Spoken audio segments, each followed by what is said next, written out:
All right, everybody, welcome back for episode 28, and we are calling this Doomsday. I'm your host, Lily Lavender, and we got Jaybird over here.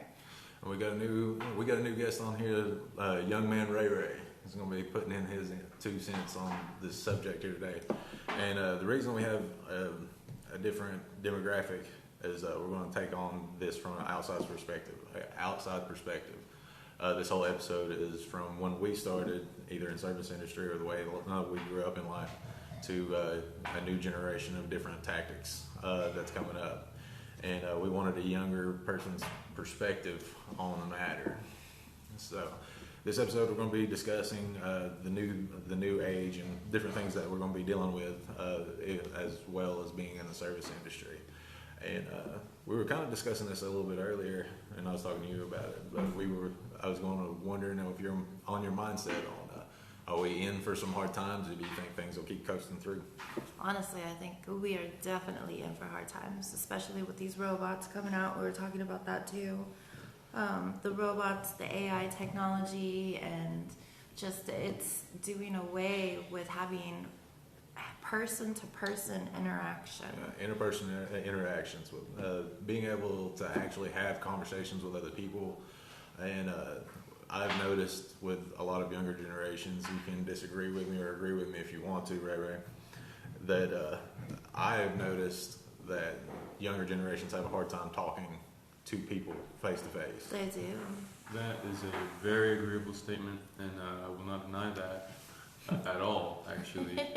Coming from everyone that I know in my age and above my age, like 21 plus.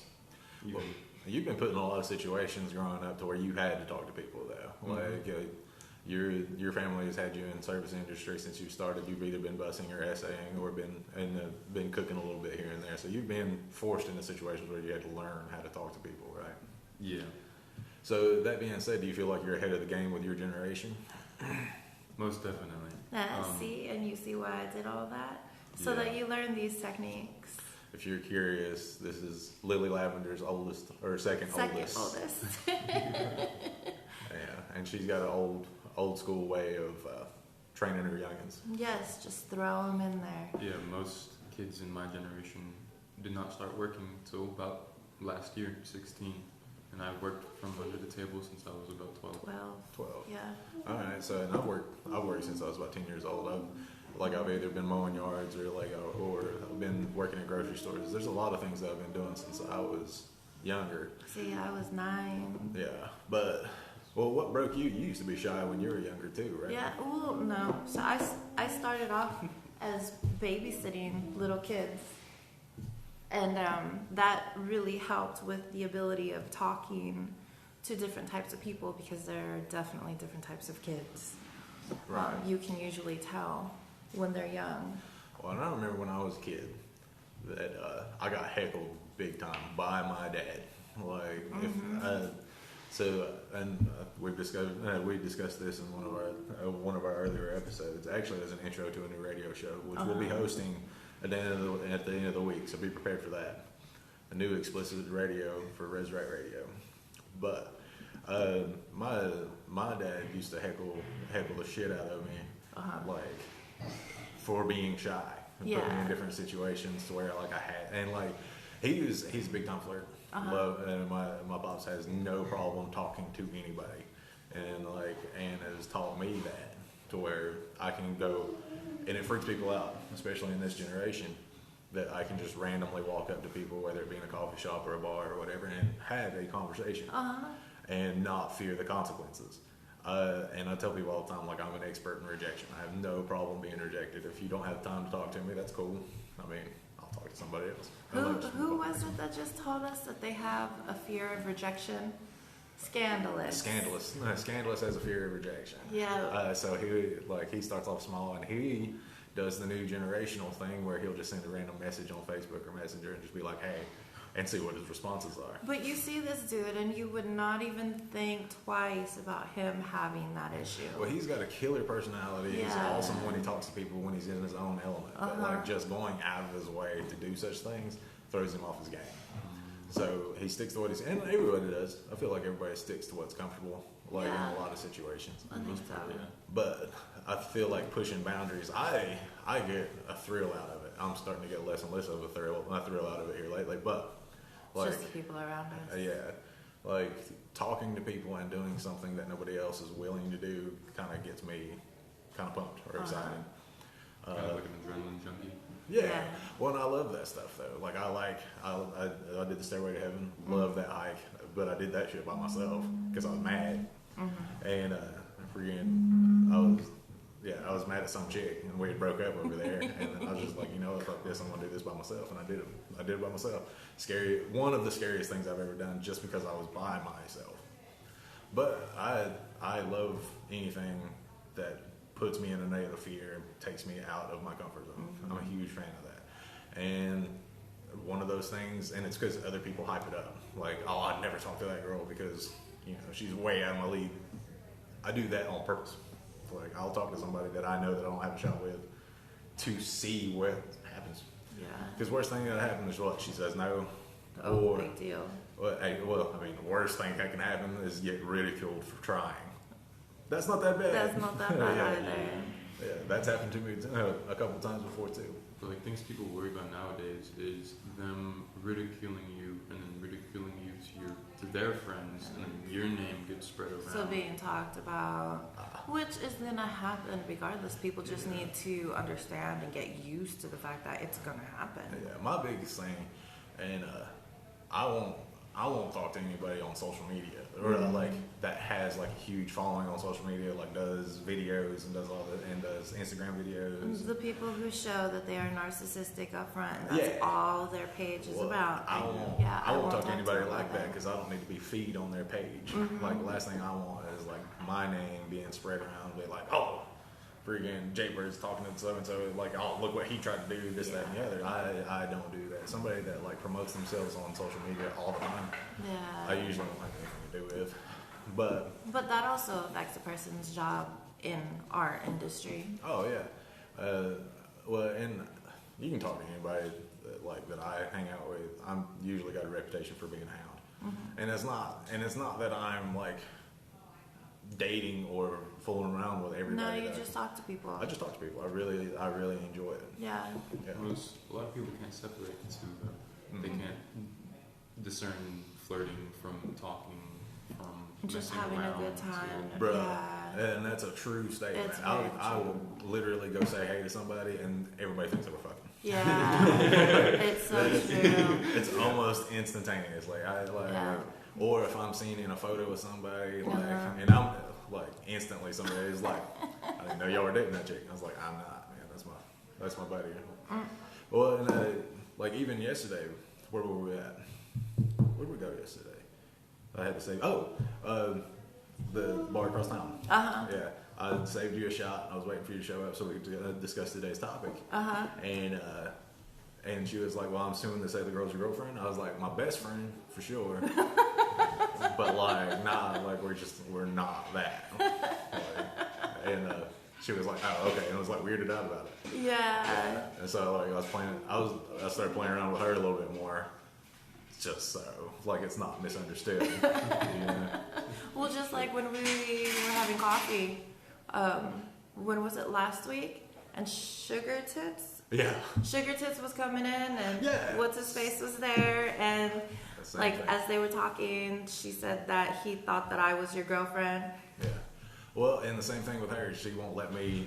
She doesn't like hanging out with me in public because she says I'm a cockblock. Yeah. She assumes that everybody thinks that we're dating. Yo. And I was like, man, other than being next to you, I've never like gave off the impression that we're dating.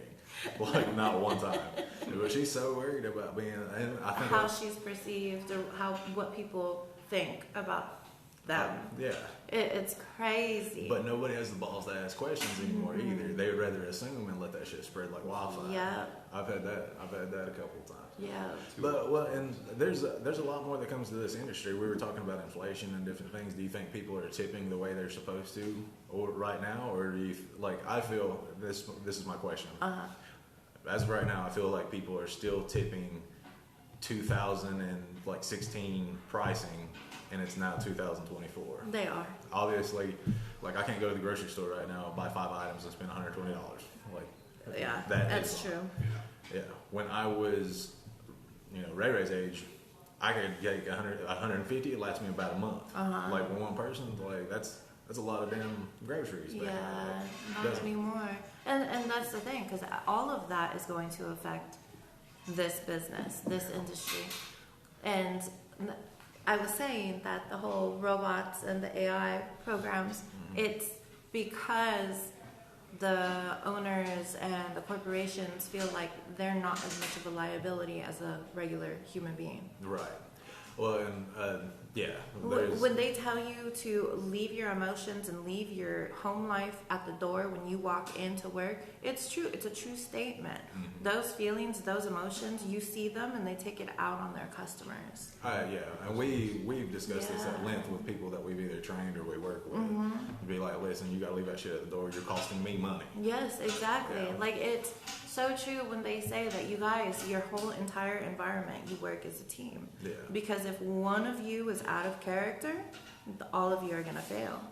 So if you got, and I've had scenarios where like one dude was just ruining it for everybody, and customers will come up and tell you and be like, listen, you were awesome, and they'll say it like that to you, like you were awesome, or such and such was awesome. Everybody done a great job, but this guy had such a bad attitude, and it does reflect in your tips. It like never fails. I'll have people. It reflects on whether or not they're going to come back. Yeah, Like, they'll make sure that one person wasn't there anymore. So all in all, I think that these business owners and entrepreneurs are switching to AI systems and smart bar systems because you don't have to worry about Their feelings and emotions and what they're going through. It's a literal robot. Yeah, Yes. like it's not going to give you those reactions. But here's the like that's something that's a part of our demise. It Like, is. we are slowly getting replaced. Well, and look how many companies out there in the world that are replaced by like AI systems or mechanical systems. Robot Look at systems. Japan, for instance. Japan, Oh, yeah. mostly robotic. You go to a coffee shop or a cafe in Japan, you got a robot running around. They have vending machines all over the place for anything you could possibly think of. Their casinos, their slot machines, they look like video games. It's insane. But they don't have a single person that works in any of those casinos. Yeah. Well, yeah. And that's just a huge demise. And here's the downfall that I see in AI. Granted, I'm very, very biased as this whole situation. It's expensive to start up. It's expensive to start out, but that's not going to be a problem for much longer. There's going to be a lot of competitions, a lot of new companies that'll be making their own version of it and then doing competing prices. This is what happens in a capitalistic government. Like somebody comes up with a great idea, somebody else comes up with the same idea but for a cheaper price, maybe even a cheaper product, cheaper material, and then all of a sudden they compete for pricing. So it won't be long until every single bar in America will be using Smart Bar or That's a true. system or a version of it. Because it's finally gotten to their price range, and they don't have to worry about a bartender coming off with an attitude. And then they don't also have to worry about chain of command because they don't have to worry about servers or whatever not listening to the managers anymore because neither one of them will be there in position. Right. They'll have robots. The robots will be programmed. Yeah, so all of a sudden, all these owners have security, knowing that there's no liability whatsoever. And that everything is being ran the way they want their business ran. Yeah, so, which is great in theory. That takes away all the phone calls, all the text messages. Hey, how do you want me to do this? Hey, what should we do? You know, so it's seriously peace of mind. Yeah, which Ben Franklin once said, if you're going to trade in freedom for security, you don't deserve either. That's And so I'm true. a full believer in it, but I don't think this next generation quite understands the value of that statement. They don't. Like- Look at our government. Look at the U.S. and how it's being run right now. Everybody agreed they want more security after the Twin Towers. Yeah. Well, and yeah, that and granted that was an awful chain of events. It was very probably the awful. worst. But when I say it like this, I'm not trying to be asinine or anything. But And we're not trying to get political here. But after that catastrophic event happened, I did not see racism. I did not see BLM. I did not see all these political movements that are taking place. You saw people coming together. Yeah, you saw a whole crowd, a whole country full of people that were willing to do everything they could to help their fellow brethren. That's the most humane that I've ever seen people. And what sucks is that we have to go through constant struggle and our catastrophe before we can see that kind of bond between one another. And that's the saddest thing that I've ever seen. And it's so true, because it's even like in families get torn apart every day, but one death will bring them back together. Yeah, and that's kind of the worst scenarios ever, is that we have to depend on like catastrophes or a big chain event like a hurricane to have people help each other in the long run. Which, granted, here's where things get hazy. The younger generation, I hate the doggy, but younger generation don't quite understand the struggle of having to do such things. They've never had to go through a catastrophe like that one. Look at COVID. Yeah. The way COVID rolled out. Yeah, so that COVID was ridiculous. COVID was more ridiculous than it was a catastrophe. Like, you weren't. I was in fifth grade when 9/11 happened. You were not even considered at this point. No. You know what I'm saying? But I remember that the world stopped. Like, once that event like had taken place, the world just completely ceased to do anything. And then everybody took charge and took together to make the best things. I mean, like, I've seen donation groups. I was part of, like, I was with a church that done a lot of like donations and funding and jackets and food and stuff to send up that way to help survivors of that situation. So, like, honestly, I think the U.S. is kind of bored at the moment. They're just looking for their next target to attack. Yeah. And I don't mean that as in war or anything, just whether it's going to be our next president or our next racism issue or we're slowly getting we're slowly getting into this new generation where, like, because we don't have enough hardship, we're not pushing, and I blame parenting, and I'll discuss this at length. Yeah. That I could do it better as a parent. I wish I was doing better as a parent, and I always told my kids, like, the world's not an easy place to live in. It's not going to take it easy on you. Neither am I. And some of my buddies, some of my close friends, hate that, hate that mindset, and say that I'm too hard on my kids. But you need to be. Yeah, like 20 years from now, 20, 30 years from now, there's going to be a situation where you actually have to fight. I'm in fear that you'll have to fight for your right to live, and they won't be strong enough to do it. Yeah, I mean, we were talking about natural selection and, you know, people not being strong enough or smart enough, or, you know, just there's going to be something that makes them face that harsh reality. Well, and I remember me and my cousin, we were kids. When we were kids, we would think of and I don't know why we'd have this mindset, and it's never dawned on me why we'd have that mindset. But what are some things that you would die for? You know, I would die for my family, but I would also die for my religion. You know, like, when I fully believe in something, I would give up my life for that. You know, because nobody's going to tell me that I can't. Regardless if they're putting a gun to my head or starving me for my next meal, I'll hold true to what I believe in. Yeah. And family be one, and then my way of life is the next one. It's the next. Yep. You know, you're That's not going. I think that generation, I don't think I've ever heard a kid come off of that mindset. No. Like, what would I give up to make sure that I didn't lose this? You know, which tells me that they've never had to sacrifice before. That's exactly Never it. into that sort of dilemma. Well, and the whole world has fought for a new level of convenience, and we started off with drive-throughs. Drive-throughs made things convenient, fast, and easy, right? And then we bumped up to cell phones. Like we were discussing earlier, that we've had house phones. Yeah. We were growing up, like a cord phone stuck in the kitchen. You had to, everybody heard your conversation, so you couldn't get in trouble, or you could, depending on if it was 3 o'clock in the morning or whatever. We definitely, y'all have nothing on us when trying to get away with shit. Y'all have nothing on it, legit. Because we already know. Yeah, we know everything. We know everything. FYI, we already know. Y'all are just not good at hiding it like we were. No, not one bit. But I remember, and when the first cell phones came out, I remember being able to text without looking at my buttons. Yeah, like we didn't have the letters, like you had to like type in the number. I would play Just tap. music. I would play music on the phone, and like I did Mary Had a Little Lamb, or London Bridges. literally. Oh my Yeah, god. no, And I could do that without looking at the phone. Yeah, which was freaking ridiculous. I've Yes. seen people. My sister used to text so much that the buttons on her phone you couldn't read the numbers, and she had them memorized. That is ridiculous. Yeah. But cell phones did make it convenient. Like that was like I can't. Everybody's got one, and if it were to show, I've seen homeless people with iPhones. Yes. No shit. Okay, side topic. I was walking down past Soda Pops in Bryson, and there was a homeless guy with a need money for food sign with his phone right behind it. Oh my god. Texting. I was like, dude, what? Yeah, that's the craziest thing. So you got enough money to spend $800 to $1,000 on a phone.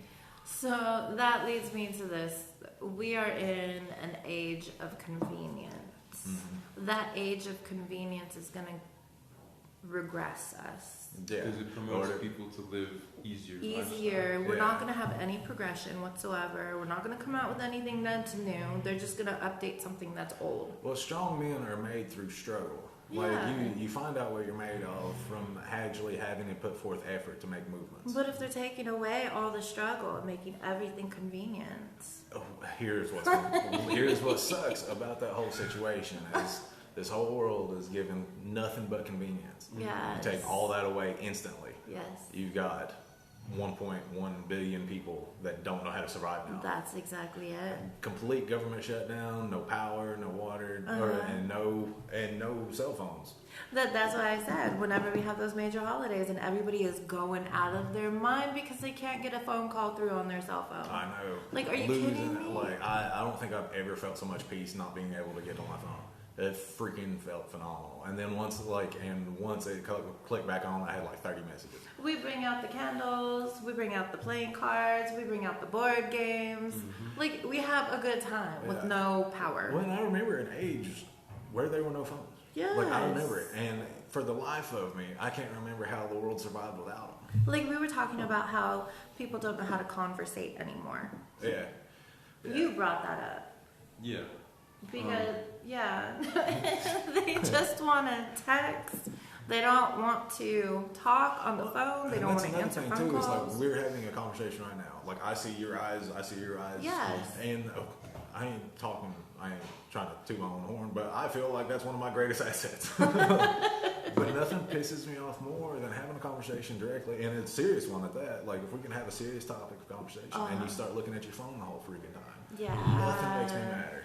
You mean It's you're a pet telling me? peeve of mine. Yeah, you're blatantly telling me whatever's on that phone is more important than my conversation with you right now. Mm-hmm. Like I'm getting phone calls right now. Your sister is calling me. I just know it already Yeah. because of where the phone call is coming from. I'm like, are you serious? I'm not gonna answer your phone call. Yeah, nowadays people don't have to face-to-face interaction. They can all just hide behind the phone, send emojis, Yeah. Mm-hmm. and Which that's all in good fun or whatever, but I don't want to feel like I'm obligated to answer somebody's text message when I'm having a good conversation. Yeah. People lose their freaking mind. They do, and this makes our job difficult Yeah. because now we get customers that don't know how to have person-to-person interaction. Don't even know how to say words. Don't Like that's don't even right. know how to be like they're just like I've never heard so much mumbling come out of people here. And then It's they insane. don't even know how to speak to people. Like I don't know. Just some of the things that are said are inappropriate in Yeah, well, and that's another thing too is you can't judge people's reaction No. because you don't see their face. But I can tell when I've pushed it too far, like in a conversation, because like I can read your emotions. If you're trying to get away from me, you're not enticed to my conversation. That tells me to dial it down or to stop. You know. Yep. And like you've seen me do it. Like if I feel like and sometimes people give me a misread. It happens, but like I'll be having a conversation with somebody and then I'll feel like they're uncomfortable. I'll just be like, you know what, that's cool. Up and leave, or up and go somewhere else and start the conversation somewhere else. Yes, but and it's hilarious because, like the girls at work, some of them will say that person was so entitled, like the way that they just want things done and brought out to them, and you know this form or whatever, and I'm just like, okay, that's not my worst customer. Mm-hmm. definitely not my worst customer. It's the ones that don't know how to be a person in public.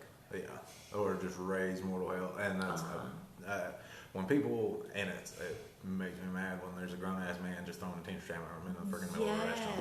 Blows my freaking like mind. how is that necessary? It's not. I remember my first ass whooping. Well, it probably wasn't my first, but I remember my first ass whooping in a restaurant.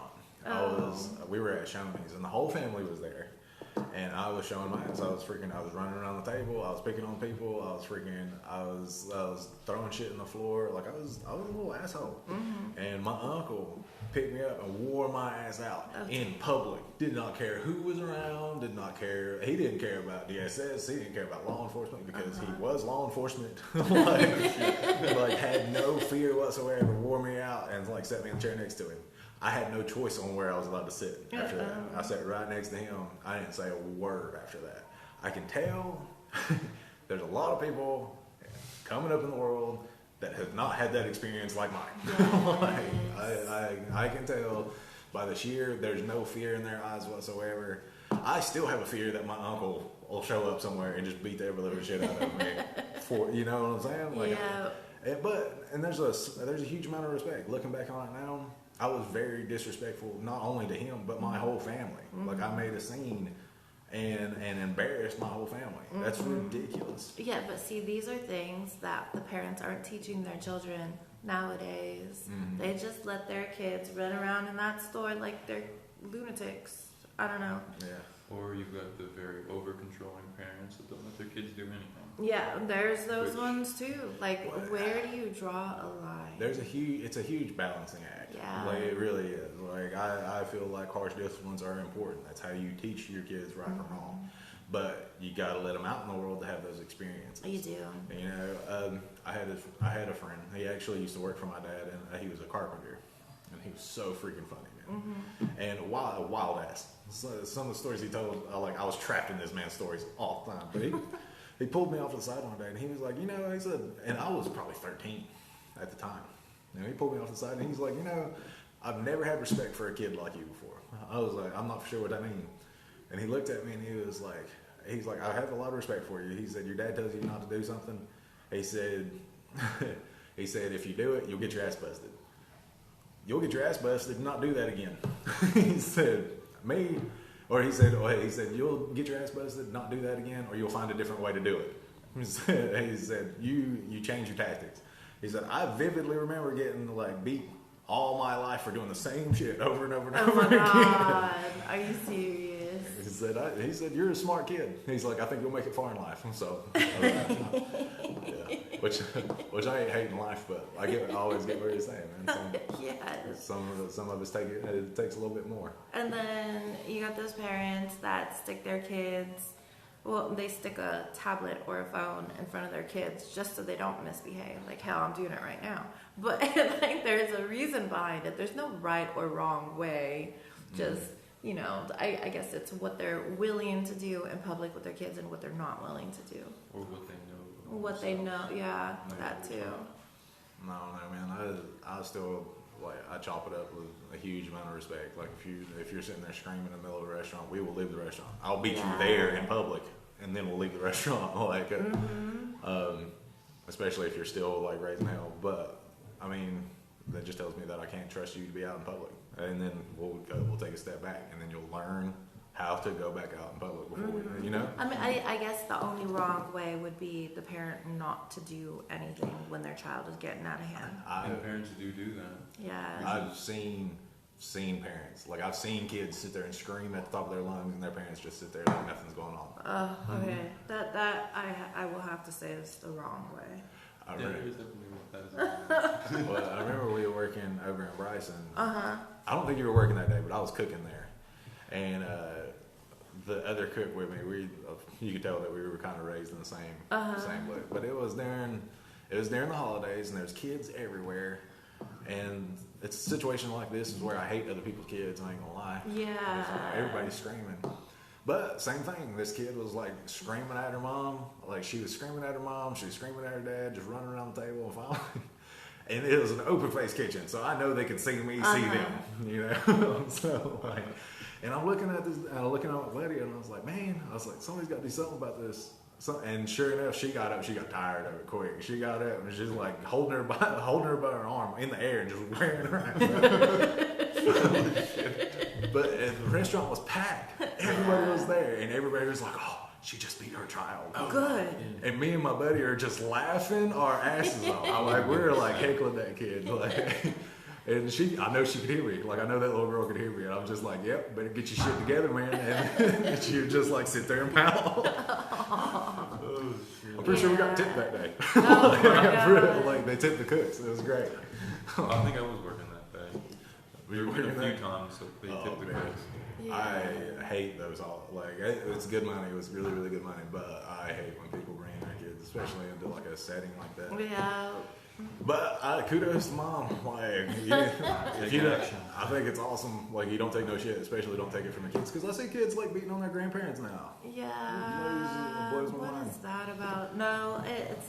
Yeah, you look at these kids and you're like, okay, they're gonna give us problems later on. Yeah. This is probably why we're going through the issues we're going through, because kids like you. I will point my finger. Yeah. Well, and That's something that's been said about every generation that comes before. Yeah. And that's- But it's slowly gotten worse and worse and worse. And now you just see parents allowing these kids to get away with murder. But they act all shocked and shaken when the Yeah. world disciplines them. They're shocked that they have to go to jail, or they're shocked that they have to go in front of a judge, and they're shocked with the consequences because they've never had. They've never before. had any. Yep. But that's another thing about not having struggle in life. They're shocked that they're not getting a government handout, and that puts a whole different fear to me. It does. If you're depending on somebody else for your next meal, If you're depending on someone else to make your situation better. you're going to be heartbroken for Yes. life. You're always going to run into a situation where you need somebody. And granted, people need people. That goes without saying. It's different when you work in a team effort environment. But But if you're individual, if you work for yourself, if you don't have any other employees, it's completely different. yeah. It's you. You rely on yourself. Well, and I'm not going to beg for my next meal. No. I'm going to go out and I'm old school. I'll go earn it. If I can't earn enough money to go get it, I'll shoot it. I'll take it home. I will survive. You I will make it work. survive because you will figure it out. But we're training the next group of beggars. To rely on our government. Yeah. On the next handout. And here's the problem with this, guys. In my opinion, if you get into a situation where the government is providing you for everything that you need, they have the opportunity and the power to yank that from you. You do realize that, you give all this power to somebody and be like, you know what, I am counting on you to give me my next meal. And they could easily just be like, well, you want your next meal, you're going to do this for me. If you don't do this for me, you don't get your next meal. And that's what it's going to be about. And that's why the government puts those in place, because they're like, okay, I'm doing this for them, so that means I can rely on them to listen to the rules, follow the law, give up their gun rights and freedom of speech. We could definitely get political on this whole mindset, and I feel like me and these other two have no problem fighting the same argument. Yes. But I do have an innate fear of what's going to happen next. I feel like that we're going to get replaced with convenience, and where everything else is convenient, the more things get convenient, the easier it is to just kind of sabotage yourself. We're kind of putting the gun in our own mouth by investing in all We are doing this. this to ourselves. Yeah. If we invest in AI, we invest in all these government systems to take care of us, we're putting ourselves into a struggle. And the thing is these owners, they will always put their investment into something that they see is going to help them out in the long run. Okay, I get that. But it always starts with their employees now. Yeah. Well, Their work ethics, how they treat people. in 10 years from now, I hate to say it, I feel like we will be replaced. And it may not. It may take longer than 10 years, it may take less. But here's something that everybody needs to understand. Once these jobs, these jobs where you have to have an interpersonal relationship with your customer, or the guests that come in, or people on the street, here's the issue at hand is there's nothing to be memorable. There's nothing memorable about the situation. What sets them apart? I can tell my best stories happened in a bar. You know, in a setting where a bartender either served you too much or not enough, or you got pissed off with your old lady, or you started, or you know, you had to bail your brother from jail, or something crazy. That's what makes good stories, and you can't get those good stories without these interpersonal reactions. Yeah. Like you can't have it like not having a discussion. And I get the novelty of you know, something new. I get that, but it wears off, especially when there's no interaction. There's no. Well, people keep going to people go to places and stay loyal to places that they feel at home at. Yes. Like if they can come in and just be like, "What's up, man?" and you know their drink, or you know everything about them, you know their interpersonal, or like you know their horror stories about their life. They trust you with that information. They do. And mind you, these owners are also relying on the fact that they don't have to deal with bitching and complaining, no call, no shows, family emergencies, you know, things of that nature. That humans are a liability, no matter which way you look at it. Because we're built to make mistakes. We are built to make mistakes, but regardless of how you look at it, humans are also the reason for progression. Yeah. Well, you learn things through your struggle, and you learn things from putting your head down doing the work, or staying lazy. Like if you want to stay lazy, you don't care. Everybody's got a choice to make every single day. Like I could choose to be homeless. I don't have to work. I enjoy having a home to go to. I enjoy having a vehicle to drive, so I go to work. You know, I could easily just give up all that, have bad credit, not care about anything, and just live like anywhere. Yeah. If I wanted to. But I mean, it's those minor details that separates us from like the new systems that are coming out to play. My fear is once all of us are replaced by all of these extra systems and all this, and pricing going out through the roof, you're going to meet a lot of people that just give up. You know, when it costs $300 to get a sandwich down the street, like people aren't going to care enough to work anymore. I mean, like, look at your job, for instance. They have dishwashers where as long as the servers had placed the plates and all the dishes in the correct spot, it's belt fed, goes into the dishwasher. Belt fed comes right out, dries. It'd be just as easy to teach a robot to do the same thing. Yeah. Yeah. It's crazy. But, like, you're in the younger generation. You're young right now. Where do you see yourself going from here later?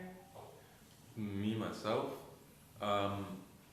it's all a big guess, just because of how I've seen everything in other people's lives go. Because there's so many directions that my life could lead in on itself that I don't know what to do, honestly. Do you feel that you're ahead of the game knowing how to work? Yeah. And do you feel that you're ahead of the game knowing how to have a conversation with people? With those two basics, yeah, I feel like I'm definitely at a level that is surpassed. 20 years ago, that was the bare minimum. Yeah, that was the bare minimum. Like, you feel like you're ahead of the game just because you know how to work and have a conversation. 20 years ago, you had to have that just to get a job. You know what I'm saying? So 20 years ago, you had to be able to have a conversation. You had to be able to know how to work. You had to have the ability to learn. You also had to have the education behind you. Like it stacked. The credentials that you needed to actually do something in life were so extravagant that and now it's just, I need you to know how to talk to people. I and need work. a body to fill a spot. You don't have to have an education in high school. Yeah. So it's just well, and people are going, and I hear this every single day. People are going for their masters or like their second doctorate. There's so many people out there with a huge amount of education doing the same job I'm doing. Like it's crazy. Like I feel like you should be curing cancer, and you're over here like serving drinks with me.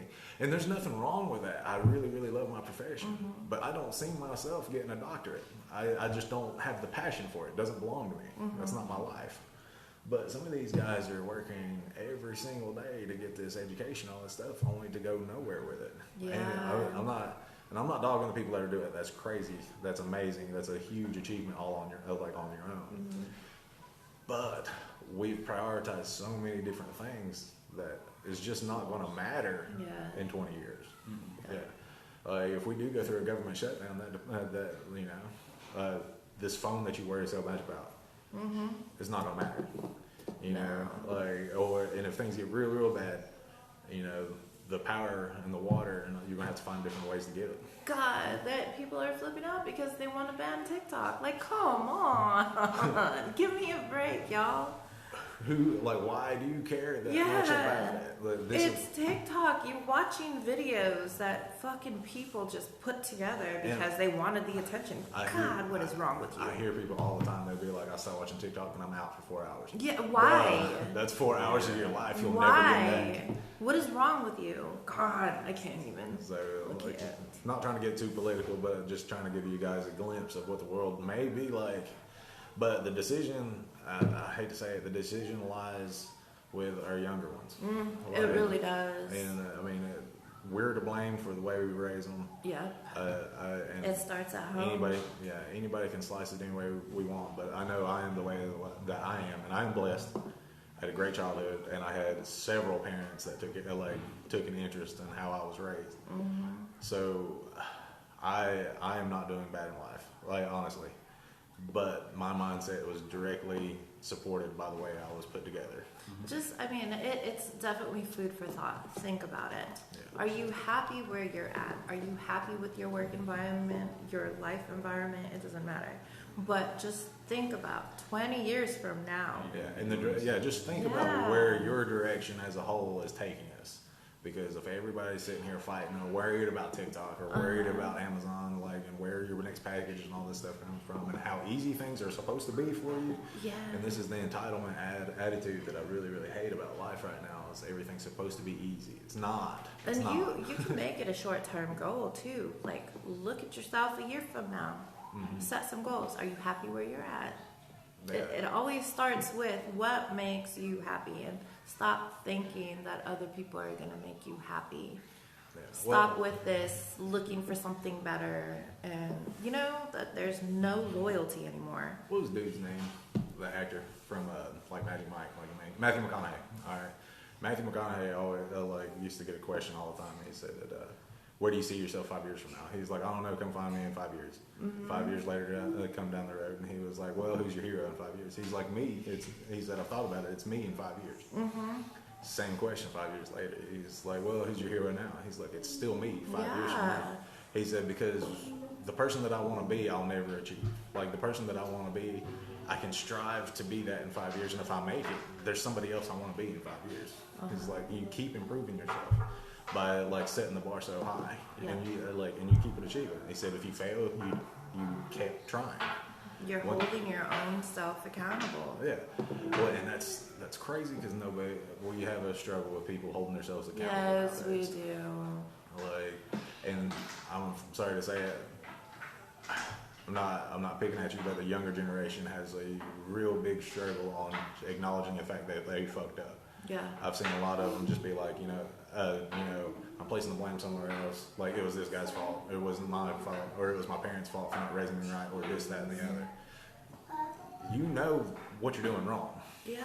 You know where you fucked up. Admit you fucked up and do better. But if you're sitting there just placing the blame on somebody, you can't take accountability for your own actions. You can't atone for your own actions, and you can't grow from there. Yeah, either. you can't grow from that. But guys, thank you so much for listening in. This one was a very intense episode, but we'll come back in another episode. Until next time.